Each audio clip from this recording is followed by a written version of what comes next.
বৌদ্ধ ধর্ম হচ্ছে শান্তির ধর্ম, বৌদ্ধ ধর্ম হচ্ছে অহিংসার ধর্ম, বৌদ্ধ ধর্ম হচ্ছে মানুষের প্রতি ভালোবাসা প্রেমের ধর্ম।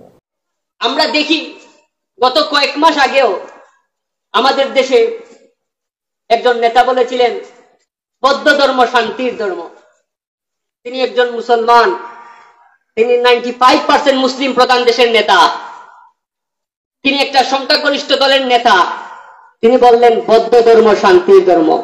তার মানে আল্লাহ যেখানে বলেছেন, আল্লাহ এবং আল্লাহ রসুল যেখানে বলেছেন ইসলাম শান্তির ধর্ম, আল্লাহ রসুল যেখানে বলেছেন ইসলাম মানুষকে শান্তি শিখায়, ইসলাম ধর্ম একমাত্র শান্তির ধর্ম, সেখানে এই নেতা বললেন বৌদ্ধ ধর্ম শান্তির ধর্ম। তার মানে এই নেতার কথায় প্রমাণ করলো ইসলাম শান্তির ধর্ম নয়, বৌদ্ধ শান্তির ধর্ম। তিনি আল্লাহ এবং আল্লাহর রাসূলের বিপরীত, আল্লাহ রাসূলের বিপরীত চলে গেলেন। আচ্ছা, এই পৃথিবীতে কেউ আল্লাহ এবং আল্লাহর রাসূলের বিপরীতে গিয়ে তার অস্তিত্ব ঠিক রাখতে পেরেছে?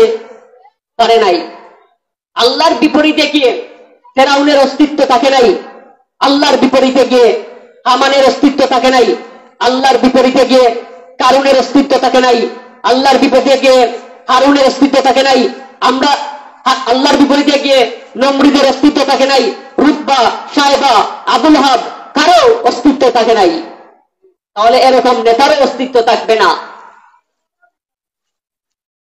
এটা হচ্ছে শিক্ষা।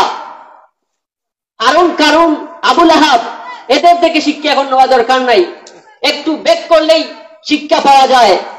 ক্ষমতাশীলরা ক্ষমতা ছেড়েও পালায়, আমরা এরকমও দেখেছি।